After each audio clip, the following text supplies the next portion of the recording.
ہمیں جوائن کیا ہے سابق اسپیکر قومی اسمبلی اسد قیصر صاحب نے. بہت شکریہ اسد قیصر صاحب. اسد قیصر صاحب، یہ فیصلہ آیا، آپ 3 اپریل کو بھی آپ نے سب کچھ وٹنس کیا، پھر 9 اپریل کو بھی آپ نے وٹنس کیا. سپریم کورٹ کا جو حکم ہے وہ جو آیا تھا شارٹ آرڈر، اس کو مانا گیا اور اس کے بعد یہ سارے معاملات ہوئے. لیکن اب یہ تفصیلی فیصلہ آ گیا ہے. اس فیصلے کے آنے کے بعد موجودہ حکومت اور رانا ثناء اللہ صاحب یہ کہتے ہیں، اور بالخصوص جسٹس مظہر عالم کا اضافی نوٹ ہے اس کو بیس بنا کے، کہ آپ کی جو حکومت کے چند لوگ ہیں، صدر ہیں، وزیر اعظم ہیں، ڈیپٹی اسپیکر ہیں، ان کے خلاف آرٹیکل 6 کی کارروائی ہونی چاہیے. کیا آپ لوگ تیار ہیں اگر آپ کے خلاف آرٹیکل 6 کی کارروائی ہوتی ہے؟ بسم اللہ الرحمن الرحیم. سب سے پہلے تو آپ کا شکریہ. آج میں لاہور ہوں اور لاہور میں آپ کو پتہ ہے کہ ہم آئے ہیں، جو لاہور میں الیکشن ہو رہا ہے 17 کو، اس کی وجہ سے ہم مانیٹرنگ بھی کر رہے ہیں اور ایک مورل سپورٹ بھی لائے ہوئے ہیں اپنی پارٹی کے پاس. یہ جو فیصلہ آیا ہے، میں نے ایک پریس کانفرنس بھی آج کی ہے اور میں نے اپنی لائر سے بھی بات کی ہے. اس کے اوپر میں ایک پورا تفصیلی جائزہ لے کے پھر ڈیٹیل بات کروں گا. لیکن ہم نے آلریڈی اس کے خلاف جو ہے نا، جو شارٹ آرڈر آیا تھا، اس وقت ہم نے ایک ریٹ پٹیشن جو ہے نا وہ سپریم کورٹ میں ریویو کے لیے ڈالا ہے. اور اس پہ چونکہ ہمیں اس فیصلے سے اس وقت بھی اتفاق نہیں تھا اور ہم سمجھتے ہیں کہ یہ فیصلہ جو ہے اس میں انصاف کے تقاضے پوری نہیں کی گئی، تو ہم نے ایک ریٹ پٹیشن ڈالی ہے. اور آج میں نے پریس کانفرنس کے ذریعے سپریم کورٹ کو ریکویسٹ کی ہے کہ ابھی ہمیں ارلی ہیئرنگ دی جائے. اور ہم سمجھتے ہیں کہ یہ فیصلہ جو ہے نا قانون کے مطابق اور جو ہمارا موقف ہے اس کو صحیح نہیں سنا گیا، تو ہم نے ایک باقاعدہ ڈالا ہے اور مجھے امید ہے کہ سپریم کورٹ ہمیں موقع دے گی. باقی آرٹیکل 6 کی بات ہے، یہ پولیٹیکل باتیں ہیں. اگر آرٹیکل 6 کی باتیں کرنی ہیں تو سب سے پہلے جنہوں نے کیا ہے اس کے اوپر کر. اور بسم اللہ، جو بھی اگر ان کا خیال یہ ہے کہ ہم کسی دباؤ میں آ جائیں گے یا کسی پریشر میں آ جائیں گے، اس کی بھول ہے. ہم نے ایک جدوجہد شروع کی، ہم نے سوچ سمجھ کے شروع کی ہے. ہم نے کوئی مطلب ہمیں اندازہ ہے کہ اس کی اندر ہمیں کیا مشکلات آئیں گے. ایک جدوجہد ہے اور ہم بیسیکلی چاہتے ہیں کہ ایک وہ پاکستان جو قائد کا پاکستان ہو، اس پاکستان کے لیے ہمیں جدوجہد ہے جہاں رول آف لا ہو، جہاں میرٹ کا سسٹم ہو، اور جہاں مطلب کسی قسم کی مداخلت یا بیرونی سازش کے تحت کسی کے رجیم چینج نہ ہو، اور پاکستان جو صحیح معنوں میں ملک بنے جو اپنے فیصلے آپ کریں. اسد قیصر صاحب، فیصلے میں یہ لکھا ہے کہ اس پر نہ تو یعنی سائفر جو آیا، نہ تو تحقیقات ہوئی، نہ کوئی کمیشن بنا، اور نہ ہی اسپیکر یا ڈپٹی اسپیکر نے وہ سائفر ہمیں بھیجا، اور نہ ہی ہمیں دکھایا گیا، بلکہ کچھ حصے وکلاء نے وہاں کوٹ کیے کہ جی یہ لکھا ہوا ہے، یہ لکھا ہوا ہے. تو کیا واقعی آپ نے یہ سائفر جو تھا وہ سپریم کورٹ کے چیف جسٹس کو نہیں بھیجا تھا؟ آپ نے تو اعلان کیا تھا کہ میں بھیج رہا ہوں، سوری صاحب نے بھی اعلان کیا تھا. دیکھیے، ہم نے تو بھیجا ہے. میں جب اسپیکر تھا، آپ کو پتا ہے کہ اس وقت جو ہے نا میں نے وہ سائفر جو اس کے کانٹینٹس تھے وہ جو کیبنٹ نے مجھے بھیجے تھے، وہ میں نے ہاؤس میں اس وقت کی جو قائد اختلاف تھے شہباز شریف صاحب، میں نے اس کو دکھائے. یہ میرے پاس ہے، اگر آپ اس کو دیکھنا چاہتے ہیں تو ابھی دیکھ سکتے ہیں. سیکریٹریٹ بھی پڑا ہوا ہے اور میں چاہتا ہوں کہ اس کے اوپر ایک جوڈیشل انکوائری ہو، انڈیپینڈنٹ کمیشن بنے جوڈیشری کے تحت، تاکہ یہ صحیح معنوں میں انویسٹیگیٹ ہو جائے اور یہ ریکارڈ کا ایسا بنے کہ کیا کچھ ہوا ہے. کچھ کہ میں نے خود پڑھا اس کو. نہیں اسد صاحب، اس میں جو ہے وہ جو پلی لے رہی ہیں، جو فیصلہ آیا اس میں وہ کہہ رہے ہیں کہ پی ٹی آئی کے وکلاء نے اس سائفر کا کچھ کنٹینٹ بطور دلائل پیش کیا. آپ کی جانب سے جو بھیجا گیا وہ پورا کلاسیفائڈ یا ڈی کلاسیفائڈ سفارتی ڈاکومنٹ تھا، یا آپ نے اس پہ سے کوئی فریز جو ہے وہ اپوزیشن لیڈر کو بھی دیکھنے کی آفر کی تھی اور وہی آپ نے سپریم کورٹ کو بھی بھیجا تھا؟ ذرا یہ کلیئر کر دیں. پورا میرے ساتھ پورا فریز تھا، پورا ڈیٹیل میرے پاس وہ ڈاکومنٹس موجود تھی. اور میں نے اس وقت چونکہ میں نے ڈیزائن بھی دیا اور میرے پاس اسپیکر صاحب آئے تو میں نے ان کو کہا کہ ہم اس کو بھیج رہے. اس وقت میں نے سیکریٹریٹ کو انسٹرکشن کی کہ آپ اس کو بند کر کے باقاعدہ جو طریقہ ہوتا ہے رولز کے مطابق یہ پہنچا دے. اور پھر جو ہے نا اسپیکر صاحب نے کیٹیگریکلی اس کو پروسیڈ کیا. شاید مطلب تھوڑا آگے پیچھے ہو چکا ہو، لیکن یہ میں کنفرم کرنا چاہتا ہوں کہ ہم نے بھیجا ہے. اس کے حوالے سے کوئی رائے نہ ہو. پھر پریزیڈنٹ صاحب نے بھی بھیجا, تو اس کے لیے جو ہے نا جو بھی ہم نے بھیجا ہے اس کو, اور ہم اب بھی چاہتے ہیں کہ سپریم کورٹ کے پاس پریزیڈنٹ صاحب کا اور ہمارا دونوں موجود ہیں, ان کے دودھ کا دودھ پانی کا پانا ہونا چاہیے.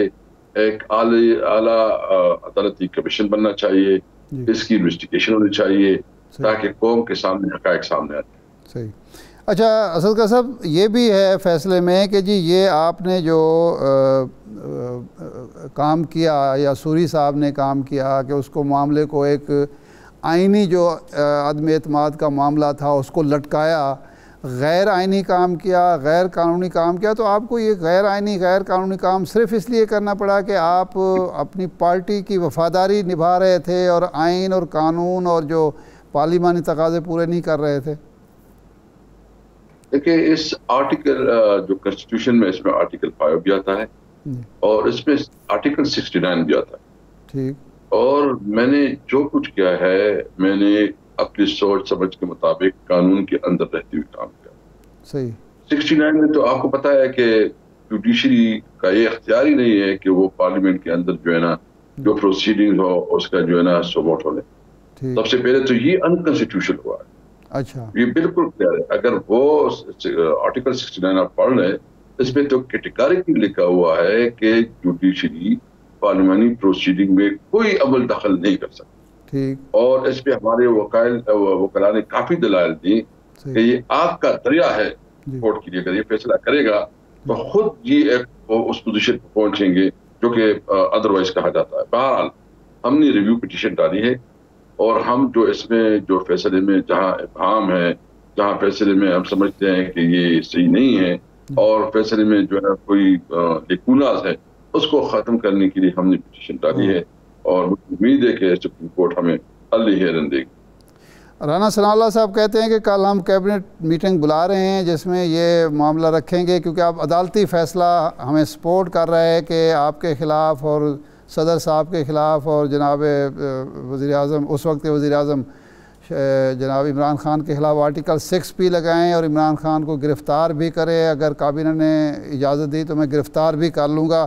تو اگر گرفتاری ہوتی ہے یا آرٹیکل 6 کی کارروائی شروع ہوتی ہے تو آپ کا پارٹی کا اور آپ کا لائحہ عمل کیا ہوگا؟ دیکھو ہم تو سب سے پہلے تو قانونی جنگ لڑیں گے جی. اور اس کی یہ سے ہم نہیں ڈرتے, نہ ہم اس کی کوئی پرواہ ہے جی. ہم نے اپنی جو لائر ہے اس کے ساتھ بھی مشورہ کر رہے ہیں جی. اور یہ کہاں کریں گے پارلیمنٹ, کون سا پارلیمنٹ؟ ہاں بالکل ہم چاہتے ہیں کہ پارلیمنٹ میں اس پر ڈیبیٹ ہو جی. لیکن یہ پارلیمنٹ تو ادھوری ہے, یہ تو مقبوضہ پارلیمنٹ ہے. اچھا. اس پارلیمنٹ کی ابھی کیا شے رہ گئی ہے؟ اس پارلیمنٹ میں تو کسی قسم کی اس کی تو سینکٹی اور اس کی وہ نہیں رہی, کیونکہ اس میں تو 135 MNA اس وقت ہاؤس سے باہر ہے. اچھا. آئے فریش الیکشن ہو, پوری انتخابات ہو, جو پارلیمنٹ آئے اس کے بعد وہ پارلیمنٹ ہم تیار ہے کہ اس کے اوپر جو پارلیمانی پروسیجرز ہیں, جو طریقہ ہے اس کے اوپر ڈیبیٹ ہو, پھر جو کمیٹی میں ڈسکس ہو اور پھر جو ذمہ دار ہے اس کے خلاف ایکشن ہونا چاہیے. لیکن اسپیکر صاحب اور حکمران جماعت تو یہ کہتی ہے کہ آپ نے استعفے آپ کی پارٹی کے صرف 2-3 ارکان نے ایوان میں کھڑے ہو کر یہ اعلان کیا, شاہ محمود قریشی صاحب نے اور شیریں مزاری نے اور فواد چودھری نے. باقی تو استعفے جو آئینی طریقہ کار ہے اس کے مطابق استعفے دیے ہی نہیں گئے, نہ تو اپنے ہاتھ سے لکھے, نہ جا کے اسپیکر کے حوالے کیے. تو اس طرح کیسے استعفے آپ کے منظور کر لیے جائیں؟ دیکھیے بہانے تو بہت ہوتے ہیں, اگر وہ بہانے ڈھونڈنے تو پھر اس کے اوپر بھی کافی چیزیں ہوتی ہے کہ وہ کہیں گے کہ اس طرح مطلب لیم ایکسکیوزز ہوتے ہیں. باہر آپ اس وقت پروسیڈنگ دیکھے کہ جو شاہ محمود قریشی صاحب نے کہا کہ دیکھیں ہم استعفیٰ دے رہے ہیں اور سارے کھڑے ہو گئے, سب جو ہے نا اس کی ہاں میں ہاں ملایا, تو یہ سب کی حمایت تھی نا, اور کیا کیا جائے. مطلب آپ نکالیں اس دن کی پروسیڈنگ.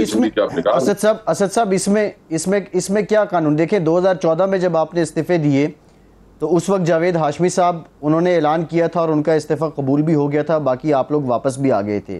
آپ اسپیکر رہے ہیں, آئینی قانونی اعتبار سے کیا کوئی ایک شخص سب کے بہاف پہ استعفوں کا اعلان کر سکتا ہے؟ نہیں, ایک شخص تو نہیں تھا نا. آپ دیکھ رہے اس وقت کہ شاہ صاحب کھڑے ہو گئے تو اس نے کہا کہ ہم نے استعفیٰ دیے, سارے کھڑے ہو گئے اور اس نے تائید کی اس کے حق میں.